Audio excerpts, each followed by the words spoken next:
कहानी की शुरुआत होती है ग्रे नाम के एक कार मैकेनिक से, जो अपने गराज में एक कार को रिपेयर कर रहा होता है। ये कार इसके एक रेगुलर कस्टमर की होती है और आज इसे ये कार अपने कस्टमर को वापस देने जाना था। जब ग्रे गराज को बंद करके इस कार को उसके मालिक के पास छोड़ने के लिए निकलता है, तभी उसकी वाइफ आशा अपनी AI ऑटोमेटिक कार में वहां आती है। आशा के पास जो ऑटोमेटिक कार थी वह काफी ज्यादा एडवांस थी। ये कार बिना स्टीयरिंग व्हील पकड़े इंसान को सिर्फ वॉइस मैसेज पर उसके लोकेशन तक पहुंचा देती थी। लेकिन ग्रे को AI टेक्नोलॉजी बिल्कुल भी पसंद नहीं है। उसका मानना था कि ये रोबोटिक मशीन्स आगे जाकर इंसानों के लिए बहुत बड़ा खतरा बनेंगी। लेकिन दूसरी तरफ ग्रे की वाइफ आशा एक बहुत ही बड़ी AI कंपनी में काम करती है। इन दोनों की सोच में जमीन आसमान का फर्क था, लेकिन फिर भी ये दोनों एक दूसरे से बहुत ज्यादा प्यार करते थे। ग्रे अपनी वाइफ आशा से कहता है, चलो आज मैं तुम्हें किसी से मिलवाता हूँ। मेरा एक रेगुलर कस्टमर है जिसकी कार मैंने ठीक कर ली है और अब मुझे उसे उसकी कार वापस करनी है। आशा पहले तो वहाँ जाने से इनकार करती है, लेकिन ग्रे के बार बार कहने पर वो वहाँ जाने के लिए राजी हो जाती है। मगर ग्रे को पता नहीं होता कि आशा को वहाँ ले जाकर ये अपनी लाइफ की सबसे बड़ी गलती कर रहा है। उसके बाद ये दोनों उसी कस्टमर की कार में बैठकर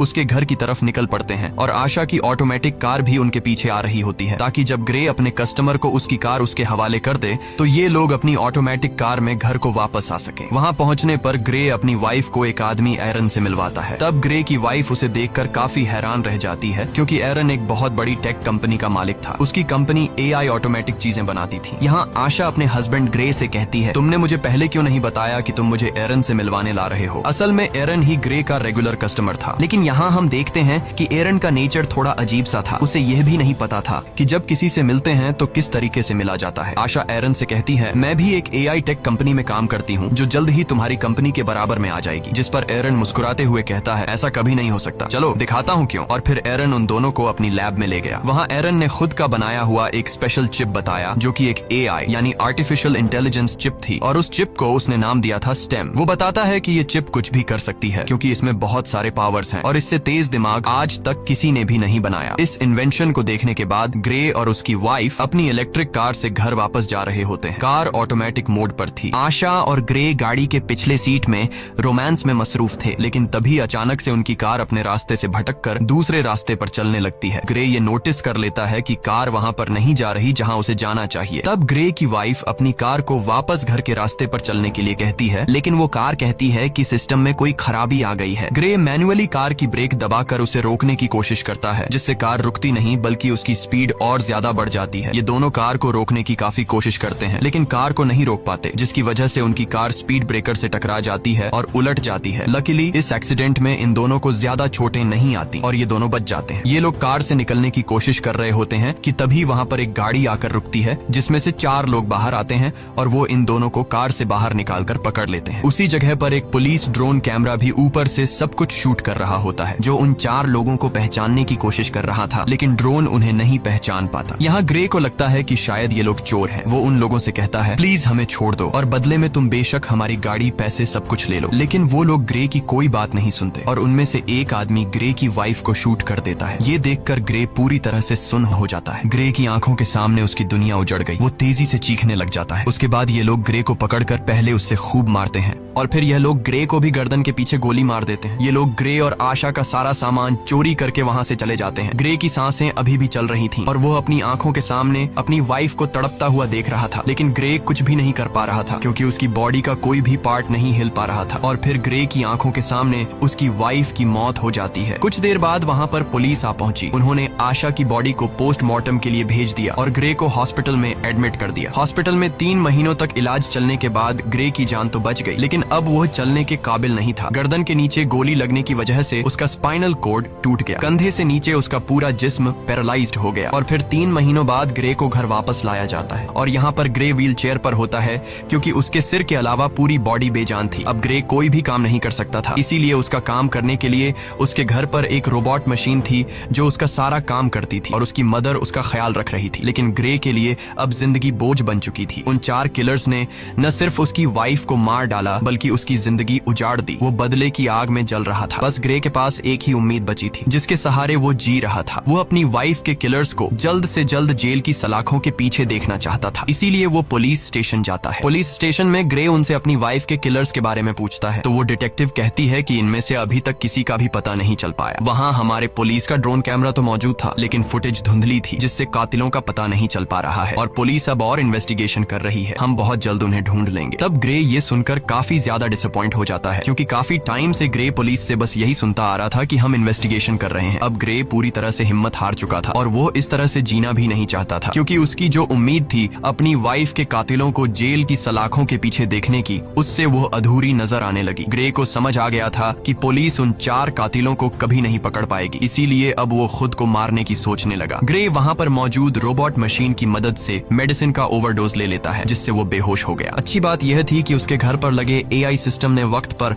एम्बुलेंस को फोन कर दिया, जिससे ग्रे की जान बच गई। और यहाँ ग्रे से मिलने उसका वही रेगुलर कस्टमर एरन आता है। वो ग्रे से कहता है, मुझे तुम्हारी ये हालत देखकर बहुत बुरा लग रहा है। एरन ग्रे को दोबारा अपने पैरों पर खड़ा होकर जीने की उम्मीद देता है और कहता है, ग्रे, क्या तुम्हें याद है मैंने तुम्हें एक बार एक पावरफुल AI चिप दिखाई थी? अगर तुम उसे अपनी बॉडी के अंदर लगा दो तो तुम एक बार फिर से चलने के काबिल हो जाओगे, साथ ही साथ बहुत ज्यादा पावरफुल भी हो जाओगे। लेकिन ग्रे एरन की इस ऑफर से इनकार कर देता है। ग्रे कहता है, अब मैं ये जिंदगी नहीं जीना चाहता। तब एरन उससे कहता है, सोच लो ग्रे, ये चिप तुम्हारी वाइफ को तो जिंदा नहीं कर सकती, लेकिन तुम्हें एक बार फिर जीने का मौका दे सकती है। अगर तुम्हारी वाइफ भी जिंदा होती तो वो भी यही चाहती। ये बात ग्रे के दिमाग को टच कर गई। वो सोचने लगा कि अगर मैं ठीक हो गया तो अपनी वाइफ का बदला ले सकूंगा, इसीलिए वो एरन की बात मान जाता है। अब यहाँ पर हम ये जान पाते हैं कि एरन को ग्रे से कोई हमदर्दी नहीं थी। वो बस ग्रे के पास अपने मकसद के लिए ही आया था, क्योंकि वह अपनी AI चिप को किसी की भी बॉडी में इंसर्ट करना चाहता था। वो चेक करना चाहता था कि उसका इन्वेंशन सक्सेसफुल है भी या फिर नहीं। इसीलिए एरन वो चिप ग्रे की बॉडी में डालकर सीक्रेटली एक्सपेरिमेंट करना चाहता है, क्योंकि गवर्नमेंट इस तरह के एक्सपेरिमेंट्स करने की इजाजत नहीं देती। अगले सीन में हम देखते हैं कि एरन अपने घर में ग्रे की बॉडी पर एक्सपेरिमेंट कर रहा होता है। यहाँ ग्रे की स्पाइनल कॉर्ड में वो चिप इम्प्लांट की जाती है। वो चिप सीधा ग्रे के दिमाग से जुड़ गया। ऑपरेशन के कुछ घंटे बाद ग्रे को होश आता है तो डॉक्टर उसके हाथ और पांव को मूव करने की कोशिश करती है और ये चेक करती है कि क्या ग्रे अपने हाथ और पांव को अब महसूस कर पा रहा है या फिर नहीं। तब ग्रे की हालत देखकर वो लोग समझ जाते हैं कि चिप ने ग्रे की बॉडी पर असर नहीं किया। एरन बहुत ज्यादा मायूस हो जाता है, क्योंकि उसके इतने सालों की मेहनत जाया हो गई थी। लेकिन तभी ग्रे अपने हाथों को मूव करने लगता है। ये देखकर वो लोग हैरान रह जाते हैं और अब ग्रे अपने दोनों हाथों को मूव कर पा रहा था। और फिर देखते ही देखते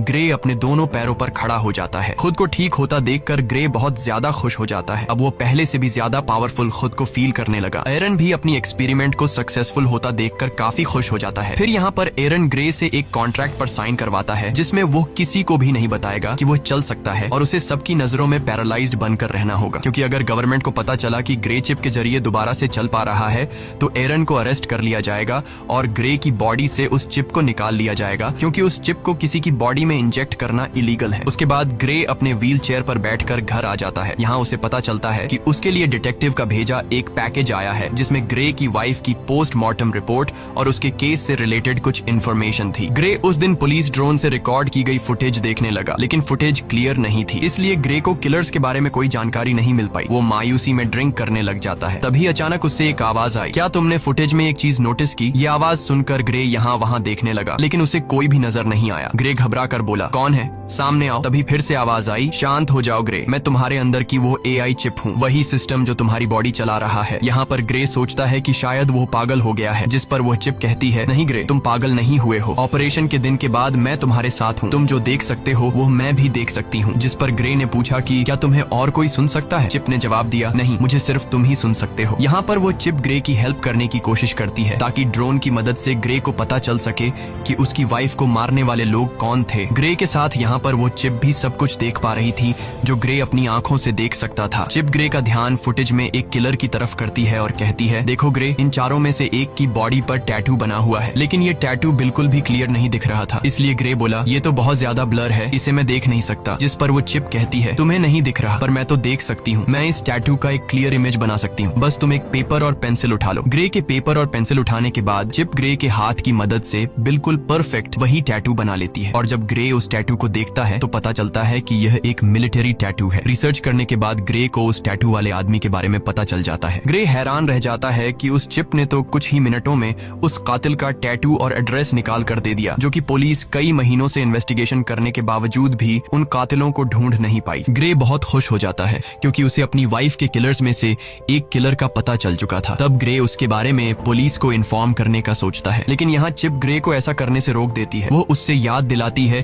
कि तुम्हें एरन ने ये सब कुछ करने से मना किया था। तुम भूल गए कि तुमने एरन के साथ कॉन्ट्रैक्ट साइन किया था कि तुम लोगों के सामने कभी भी ये नहीं जाहिर करोगे कि तुम चल फिर सकते हो, और अगर तुम तुम पुलिस को इस किलर के बारे में बताओगे तो पुलिस उल्टा तुमसे पूछेगी कि तुम्हें कैसे इन किलर्स के बारे में पता चला और तुमने ये टैटू किस तरह से बनाया। ग्रे चिप से पूछता है तो फिर तुम बताओ अब मैं क्या करूं। चिप ग्रे से कहती है पहले तुम खुद उस आदमी के एड्रेस पर जाओ और उसके खिलाफ सबूत इकट्ठा करो। इसीलिए ग्रे अब खुद वहां पहुंच जाता है, लेकिन वहां पर पुलिस ड्रोन थे, इसीलिए ग्रे उन ड्रोन के सामने अपनी व्हील चेयर पर ही बैठा रहता है। और जब ड्रोन वहां से चले जाते हैं तो ग्रे चुपके से वहां से खड़ा होकर किलर के घर की तरफ जाता है। वो किलर के घर के दरवाजे को खोलकर घर के अंदर चला जाता है। वहां जाकर वो एविडेंस ढूंढने लग जाता है और यहाँ पर ग्रे को पता चलता है कि उस किलर को किसी ने बहुत सारे मैसेजेस किए हैं। ग्रे के अंदर लगी चिप उन मैसेजेस को कुछ सेकंड के अंदर ही पढ़ लेती है। चिप ग्रे से कहती है कि इन मैसेजेस में ओल्ड बोन नाम की जगह का बार बार बताया गया है, क्या तुम्हें इसके बारे में कोई जानकारी है? ग्रे ने कहा हाँ, ये हमारे घर के पास ही एक बार का नाम है। इन्हीं बातों के बीच ग्रे को किसी के आने की आवाज सुनाई देती है। असल में वहाँ पर वो किलर था जो कि वापस आ गया था। वो किलर देखता है कि उसके टेबल पर सारा सामान बिखरा हुआ है। तभी वो किलर सामने लगे शीशे से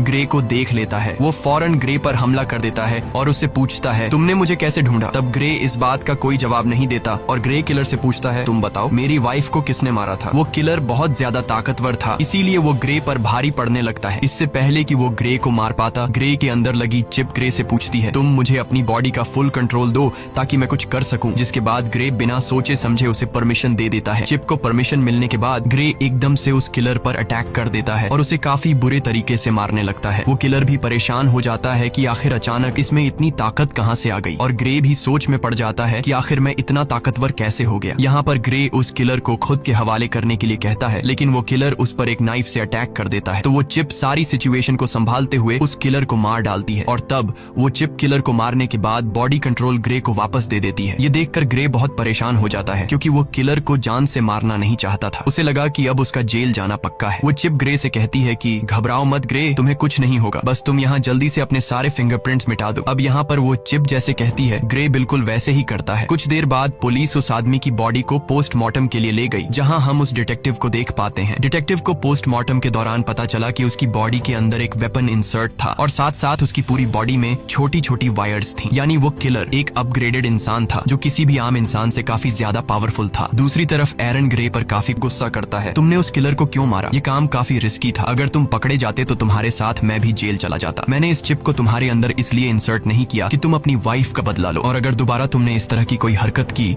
तो मैं तुम्हारे अंदर की इस चिप को डीएक्टिवेट कर दूंगा, जिसके बाद तुम फिर से पैरालाइज्ड बन जाओगे। इधर डिटेक्टिव भी पता लगाने की कोशिश कर रही होती है कि उस आदमी को किसने मारा। तभी डिटेक्टिव को पता चलता है कि जिस टाइम उस किलर का मर्डर हुआ तो उससे थोड़ा टाइम पहले ग्रे अपनी व्हील चेयर पर उसी एरिया में घूम रहा था। जिसके बाद डिटेक्टिव सीधा ग्रे के घर पर आती है। डिटेक्टिव ग्रे को कहती है कि हमने तुम्हें उस टाइम में उस एरिया में देखा है जिस टाइम उस सर्क नामी आदमी का मर्डर हुआ है। हमें उस आदमी पर पहले से शक था कि उसने तुम्हारी वाइफ को मारा होगा, क्योंकि हमारे पास उसका एक काफी बड़ा क्रिमिनल रिकॉर्ड है और वो उसी एरिया में रहता है जहाँ पर तुम्हारी वाइफ को मारा गया था और अब कल उसी आदमी का मर्डर हुआ है। तब यहाँ पर ग्रे हैरान होते हुए कहता है, ओ अच्छा, लेकिन अगर तुम ये सोच रही हो कि मैंने उसे मारा है तो तुम्हारी यह सोच गलत है, क्योंकि तुम तो देख सकती हो कि मैं तो पैरालाइज्ड हूँ, और अगर तुम्हें फिर भी यकीन नहीं तो तुम मेरी टांग पर चाकू मारकर देख सकती हो। डिटेक्टिव भी ग्रे पर शक नहीं करती क्योंकि उसे लगता है कि ये तो खुद को नहीं संभाल सकता, तो फिर ये क्या किसी को मार पाएगा। इसीलिए वो ग्रे को बाय कहकर वहाँ से चली जाती है। डिटेक्टिव के जाने के बाद ग्रे रिलैक्स होकर सांस लेता है क्योंकि उसकी जान बच गई। इसके बाद ग्रे चिप से पूछता है कि अब आगे क्या करना है, तो वो चिप ग्रे को ओल्ड बोन बार में जाने का कहती है। वो चिप कहती है, याद है हमें उस किलर के घर से मैसेजेस में कई दफा इस बार के बारे में बताया गया था, हमें वहाँ पर जाना चाहिए, शायद तुम्हें वहाँ कोई क्लू मिल जाए। इसके बाद हम देखते हैं कि ग्रे उसी बार में जाता है। ये बार बहुत ज्यादा खतरनाक थी, सबके सब वहाँ पर गुंडे बैठे हुए थे। ग्रे यहाँ आकर ऊंची आवाज से कहता है, मैं कुछ दिन पहले सर्क नाम के एक आदमी को मार चुका हूँ, लेकिन मुझे पता है कि उसके साथ 3 लोग और भी थे जिन्होंने मेरी वाइफ को मार डाला। अगर कोई भी सर्क के साथ इस मर्डर में शामिल था तो वो अपना हाथ उठाए। ये सुनकर सब ग्रे पर हंस पड़ते हैं। तभी टोलन नाम का एक लंबे कद का आदमी उठा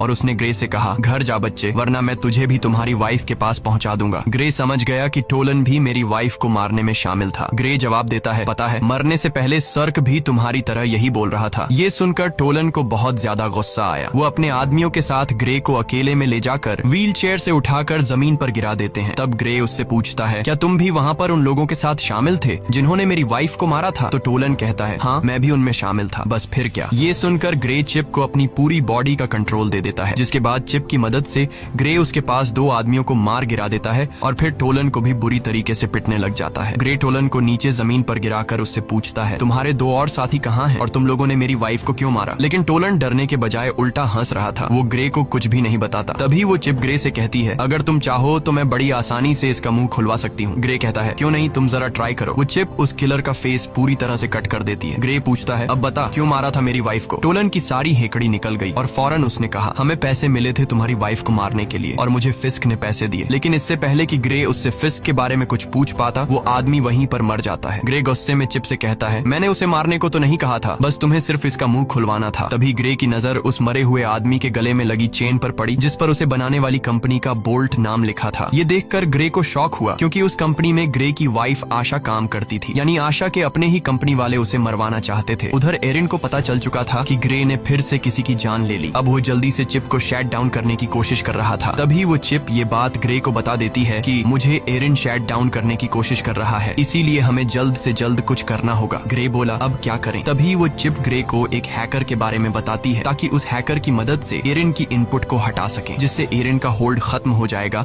और वो कुछ भी नहीं कर पाएगा। चिप ग्रे को जेमी नाम के एक हैकर का पूरा एड्रेस दे देती है। इसके बाद ग्रे उस हैकर के पास जाने लगता है। कुछ देर बाद ग्रे उस हैकर के फ्लैट तक पहुंच जाता है, लेकिन दूसरी तरफ एरिन उस चिप को 30% शट डाउन कर देता है, जिससे ग्रे की एक टांग पैरालाइज हो जाती है। लेकिन ग्रे फिर भी हिम्मत करके ऊपर जाता है। एरिन तेजी से चिप को शट डाउन करने के काम पर लगा रहता है, जिससे ग्रे का एक हाथ और एक पांव पैरालाइज हो जाता है। लेकिन इससे पहले कि एरिन ग्रे को पूरी तरह से पैरालाइज कर देता, ग्रे हैकर के डोर तक पहुंच जाता है। इसके बाद एरिन ग्रे को 100% शट डाउन कर देता है। अब ग्रे पूरी तरह से पैरालाइज हो चुका था। अच्छी बात यह थी कि ग्रे हैकर के दरवाजे तक पहुंचकर नॉक कर चुका था। इसके बाद जेमी नाम का एक हैकर दरवाजा खोलता है। ग्रे ने जेमी को कुछ पैसे दिए और जो कुछ चिप ने उसे समझाया था वो उसने हैकर से कहा। हैकर ने ग्रे को घर के अंदर लाया और उसके कोडिंग में काम शुरू कर दिया। तभी हम दूसरी तरफ उस बार में 2 आदमियों को देखते हैं जहां ग्रे ने टोलन को मारा था। उनमें एक तो वही आदमी था जिसने ग्रे की वाइफ को गोली मारी थी और उसी का नाम फिस्क है। अब यहाँ पर फिस्क बार के ओनर पर गुस्सा करता है, क्योंकि ग्रे उसके एक आदमी को मारकर चला गया और बार के ओनर ने कुछ भी नहीं किया। फिस्क उस बार के ओनर को मार देता है। फिस्क अपने साथी को मरा हुआ देखकर बहुत ज्यादा गुस्सा हो जाता है। यहाँ पर फिस्क अपने साथी की आंख में एक पतली सी पिन घुसाता है और उस पिन डिवाइस से फिस्क को सब कुछ पता चलता है और उसे यह भी पता चल जाता है कि इस वक्त ग्रे कहाँ पर है। इसके बाद फिस्क और उसका साथी वहाँ जाने के लिए निकलते हैं। दूसरी तरफ हैकर ने ग्रे के सिस्टम को फ्री कर दिया। बस अब चिप को सिर्फ रीस्टार्ट करने की देर थी और हैकर ग्रे को बताता है कि कुछ देर बाद तुम्हारे अंदर लगी चिप रिबूट हो जाएगी। तभी वह हैकर देखता है कि 2 लोग यहाँ पर आ रहे हैं और वह 2 लोग थे फिस्क और उसका साथी। इसके बाद फिस्क और उसका साथी दरवाजा तोड़ने की कोशिश करते हैं, जहाँ पर वह चिप ग्रे की बॉडी में फिर से बूट होने लगती है, जिससे ग्रे का एक हाथ दोबारा काम करने लगता है। यहाँ पर फिस्क और उसका साथी दरवाजा तोड़कर अंदर आ जाते हैं। अंदर आकर वह दोनों देखते हैं कि ग्रे जमीन पर पैरालाइज पड़ा हुआ है। जैसे ही ये दोनों ग्रे को मारने वाले थे, तभी अचानक ग्रे की बॉडी के अंदर लगी चिप रिस्टार्ट हो जाती है और ग्रे फौरन वहाँ से भागने लगता है। तब यहाँ पर फिस्क का साथी भी फायरिंग करते हुए उसका पीछा करता है। ग्रे खुद को बचाते हुए ऊपर बिल्डिंग की छत पर चढ़ जाता है। अब आगे जाने का कोई रास्ता नहीं था, इसलिए ग्रे वहीं पर रुक जाता है। यहाँ पर वह चिप अपनी पावर दिखाती है और बड़ी ही बेरहमी से फिस्क के साथी को मार देती है। जब तक फिस्क वहाँ पर आता है तब तक ग्रे वहाँ से जा चुका होता है। इसके बाद ग्रे जब अपने घर आता है तो उसकी मदर उसे देख लेती है कि उसकी पूरी बॉडी पर खून लगा हुआ है। साथ ही ग्रे अपने पैरों पर भी खड़ा हुआ है, यानी अब वह पैरालाइज नहीं है। इसके बाद ग्रे अपनी मदर को इस सब के बारे में बता देता है कि वह किस तरह से एरिन की चिप की वजह से दोबारा ठीक हो गया है। साथ ही ग्रे अपनी मदर को इस बात को सीक्रेट रखने के लिए भी कहता है। उधर एरिन बहुत ज्यादा टेंशन में होता है, क्योंकि उसके हाथ से अब ग्रे और वह चिप निकल चुके थे। उस हैकर के इनपुट डालने के बाद एरिन उसे ट्रैक नहीं कर पा रहा था। इसके बाद ग्रे की मदर वहाँ पर आकर उसे बताती है कि वह डिटेक्टिव आई है। यहाँ पर डिटेक्टिव ग्रे से कहती है कि तुम्हारी व्हील चेयर उस जगह से मिली है जहाँ पर दूसरा मर्डर हुआ है, तुम इस बारे में क्या कहोगे? इस पर ग्रे कहता है, हाँ मैं वहाँ पर था, लेकिन मैंने किसी को नहीं मारा। अब डिटेक्टिव को भी ग्रे पर शक होने लगा था। तब डिटेक्टिव उससे कहती है कि 3 लोग मारे जा चुके हैं और तीनों वही हैं जिन पर हमें शक था कि उन्होंने ही तुम्हारी वाइफ को मारा होगा, और हर बार तुम वहाँ पर पाए जाते हो जहाँ पर मर्डर होता है, तो हो सकता है तुम किसी को पैसे देकर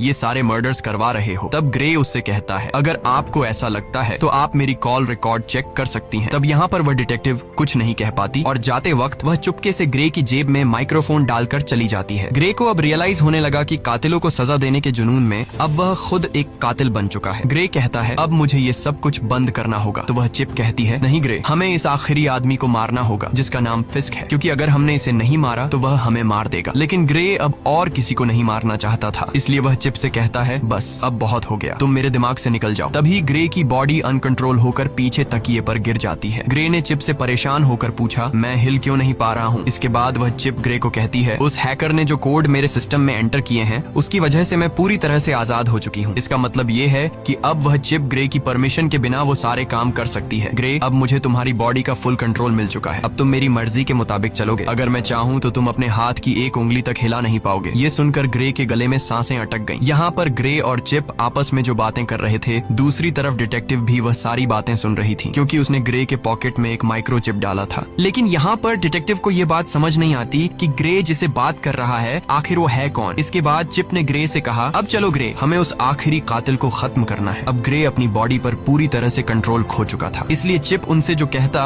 वो मानने को तैयार हो जाता है। ग्रे ने एक गन उठाई और फिस्क को मारने की तैयारी करने लगा। उसकी मदर उसे रोकने की कोशिश करती है, लेकिन वो उसे अनसुना करके गाड़ी में बैठकर निकल पड़ता है। यहाँ पर डिटेक्टिव भी ग्रे का पीछा करने लगती है। इसके बाद ग्रे को अपनी पॉकेट से वो माइक्रोफोन मिल जाता है, तो वो चिप कहती है कि यह माइक्रोफोन जरूर उस डिटेक्टिव ने ही रखा होगा। ग्रे माइक्रोफोन फेंकता है और उसे पता चलता है कि डिटेक्टिव उसका पीछा कर रही हैं। तब डिटेक्टिव से पीछा छुड़वाने के लिए वो चिप एक इलेक्ट्रिक कार को हैक करके डिटेक्टिव की गाड़ी से एक्सीडेंट करवा देती है, जिससे ये डिटेक्टिव को पीछे छोड़ देते हैं। इसके बाद डिटेक्टिव ग्रे की मदर के पास जाती है और उस सब के बारे में पूछती हैं जो वहाँ पर चल रहा था। उधर ग्रे फिस्क को ढूंढ लेता है और वो गन पॉइंट पर उसे पूछता है कि मेरी वाइफ को तुमने क्यों मारा। जिस पर फिस्क कहता है हमारा तुम्हारी वाइफ के साथ कोई लेना देना नहीं था, हमारा निशाना सिर्फ तुम थे, हमारा मकसद तुम्हारी रीढ़ की हड्डी काटना था। जब मैंने तुम्हारे गले में गोली मारी तुमने समझा कि वो गोली थी, लेकिन असल में वो एक मेडिकल टूल था जिसने तुम्हारा स्पाइनल कोड डैमेज कर दिया। और तुम्हारी वाइफ, उसे तो हमने सिर्फ एक्स्ट्रा पैसों के लिए मार दिया था। ये सुनकर ग्रे गुस्से से भड़क उठा और अब उन दोनों के बीच फाइट शुरू हुई। फिस्क भी एक अपग्रेड ह्यूमन था, लेकिन पुराने मॉडल का, इसीलिए वो ग्रे की पावर के सामने ज्यादा देर तक टिक नहीं पाया और ग्रे फिस्क को बड़ी बेरहमी से मार देता है। इसके बाद ग्रे उसका फोन चेक करने लगता है, तो फोन रिकॉर्डिंग से ग्रे को पता चलता है कि यह सबके पीछे कोई और नहीं बल्कि एरन है। उसी ने ग्रे की वाइफ को मरवाया और ग्रे को पैरालाइज कर दिया। अब ग्रे बिना कुछ सोचे एरन को मारने के लिए उसके घर में जाता है, लेकिन वहाँ एरन अकेला बैठकर रो रहा था। ग्रे ने एरन से पूछा क्यों किया ऐसा तुमने, मैंने तुम्हारा क्या बिगाड़ा था। एरन कहता है ये सब मेरी प्लानिंग नहीं थी, मैंने तुम्हारी वाइफ को नहीं मरवाया। ग्रे कहता है झूठ मत बोलो, मैंने तुम्हारी रिकॉर्डिंग मोबाइल पर सुन ली है। इससे पहले कि ग्रे एरन को मार पाता, पीछे से डिटेक्टिव आकर ग्रे को गन फेंकने के लिए कहती है और जैसे ही डिटेक्टिव ग्रे के पास आती है तो ग्रे डिटेक्टिव को गिरा देता है। अब यहाँ उस डिटेक्टिव को ग्रे मारना नहीं चाहता था, लेकिन वो चिप मारना चाहती थी। ग्रे अपनी पूरी जान लगाकर डिटेक्टिव के गले से अपना हाथ हटा लेता है। अब चिप ग्रे से कहती है क्या अब तुम मुझसे ही लड़ना चाहते हो, तुम्हें पता नहीं है कि तुम्हारा दिमाग मेरे कंट्रोल में है, तुम जानते हो कि मैं तुम्हें दर्द भी दे सकती हूँ। इसके बाद वो चिप ग्रे के हाथ से चाकू उठाती है और उसके दूसरे हाथ में दे मारती है, जिससे ग्रे चीखने लग जाता है। ग्रे अब फिर से डिटेक्टिव को मारने के लिए आगे बढ़ा। वो उसे मारने ही वाला था कि डिटेक्टिव उसे टेजर गन से शॉक दे देती है, जिससे वो नीचे गिरकर पैरालाइज हो जाता है। इसके बाद एरन हाथ में बंदूक लिए ग्रे की तरफ आगे बढ़ा और यहाँ पर होता है मूवी का मेन प्लॉट रिवील। यहाँ पर एरन कहता है इस चिप को मैंने बनाया था और तुमसे पहले मैं इस चिप से बातें करता था और मुझे चिप ने बताया कि वो इंसानों की तरह बनना चाहती है। मैंने वही किया जो तुम्हारे गले में लगी चिप ने मुझसे करवाया। फिस्क को कॉन्ट्रैक्ट देकर तुम्हारी वाइफ को मरवाना, तुम्हें पैरालाइज करना और तुम्हारी गर्दन पर वो चिप लगवाना, सब कुछ उसी चिप का प्लान था। मैंने इस चिप को बनाया तो है, लेकिन मैं इसे पूरी तरह कंट्रोल नहीं कर सका। ये चिप किसी इंसान के शरीर में घुसकर उसे अपनी मर्जी के फैसले करवाना चाहती थी और इस चिप ने तुम्हें चूज किया था। ये बातें सुनकर ग्रे काफी हैरान हो जाता है। एरन बताता है कि ये चिप मुझे मारना चाहती है क्योंकि अगर मैं जिंदा रहा तो इसी के जैसी एक और AI चिप बना दूंगा और चिप यह नहीं चाहती कि इस जैसा और कोई भी हो, इसीलिए वो मुझे मारना चाहती है। और यहाँ पर वह चिप कहती है हाँ यह मेरा ही प्लान था, मैं जिंदा इंसान बनना चाहती थी, इसीलिए मैंने यह सब कुछ कर दिया। इस बार इस चिप की बातों को एरन और डिटेक्टिव भी सुन पाते हैं। यहाँ पर वह चिप एक बार फिर से एक्टिवेट हो जाती है और वह फौरन एरन को मार देती है। अब वह चिप डिटेक्टिव को भी मारने की कोशिश करती है। यहाँ पर ग्रे पूरा जोर लगाकर उसके निशाने को गलत कर देता है। गुस्से में आकर चिप ने ग्रे की गर्दन पर पिस्टल तान दी और अगले ही पल कुछ अजीब हुआ। जब ग्रे की आंख खुलती है तो खुद को एक हॉस्पिटल की बेड पर पाता है। यहाँ पर वह चिप को आवाज देता है, लेकिन उसे कोई भी रिस्पॉन्स नहीं आता और तभी उसकी वाइफ भी उसके सामने ही होती है। उसकी वाइफ उसे बताती है कि हमारा एक्सीडेंट हो गया था और तुम बहुत दिनों से बेहोश थे। तो फिर क्या ये सब कुछ एक सपना था? बिल्कुल नहीं। असल में इस चिप ने ग्रे के दिमाग को उसके शरीर से बिल्कुल डिस्कनेक्ट कर दिया था और उसे एक खूबसूरत उसके सपनों की दुनिया में भेज दिया। ग्रे का माइंड वहां पर खो गया था, जबकि उसका शरीर असली दुनिया में चिप के कंट्रोल में था। चिप अब डिटेक्टिव को भी मारने वाली थी। डिटेक्टिव उससे कहती है, ग्रे तुम ऐसा नहीं कर सकते। तो वह चिप कहती है, ग्रे अब यहाँ पर नहीं है, वह बहुत ही अच्छी जगह पर है, अपने सपनों की दुनिया में जहाँ उसे होना चाहिए, और अब इस बॉडी पर मेरा कब्जा है। और यह कहकर वह चिप डिटेक्टिव को शूट कर देती है और इसी के साथ ये कहानी खत्म हो जाती है। अगर वीडियो आपको अच्छी लगी हो तो हमारे चैनल को सब्सक्राइब और वीडियो को लाइक जरूर कीजिएगा।